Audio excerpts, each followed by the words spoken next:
రేపు 18వ తారీఖున చాలా విశేషమైన రోజు. ఆ రోజు మంగళవారం, కృష్ణ అంగారక చతుర్దశి అనమాట.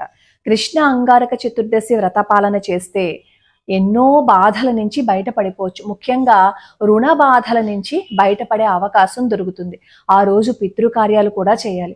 ఏవైనా ప్రమాదాలు, గండాలు ఉంటే ఈ పితృకార్యం చేయటం వల్ల దాని నుంచి బయటపడిపోతాం. అలాగే అసలు ప్రతి మాస శివరాత్రికి అభిషేకం చేయించుకుంటే మన జీవితం అద్భుతంగా ఉంటుంది. అలా ఉంటుంది అనడానికి ఎంతో మంది మన ఛానల్లోనే కామెంట్లు పెడుతూ అమ్మా మా జీవితం ఒక గాడిలో పడిందమ్మా అని చెప్తూ ఉంటారు.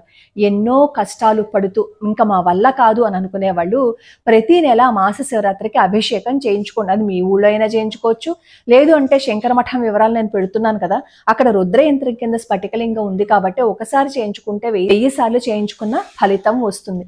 అందులోనూ ఇది కార్తీక మాసం. కార్తీక మాసంలో మాస శివరాత్రి రోజు అభిషేకం చేయించుకుంటే ఇంకా అద్భుతమైన ఫలితం ఉంటుంది. మీకు వివరాలన్నీ నేను కమ్యూనిటీ పోస్ట్లోనూ పెడతాను. అలాగే స్క్రీన్ మీద నేను వాట్సాప్ నంబర్ ఇస్తాను. అదే నంబర్కి మీరు గోత్రనామాలు పంపించండి. 201 రూపాయి ద్రవ్యాన్ని పంపించి ప్రతి నెల ప్రయత్నపూర్వకంగా మీరు గనక మాస శివరాత్రి అభిషేకం చేయించుకుంటూ ఇంట్లో విష్ణు సహస్రనామ స్తోత్రం పొద్దున్న, సాయంత్రం ఏమో శివ సహస్రనామ స్తోత్రం చదివితే ఒకసారి మీరే చూస్తారు అద్భుతాన్ని. అలాగే 18వ తారీఖున కృష్ణ అంగారక చతుర్థి కదా, అది ఎలా చెయ్యాలి అవన్నీ ఈరోజు పొద్దున అభిషేకం వీడియోలో పెట్టాను, ఒకసారి చూడండి.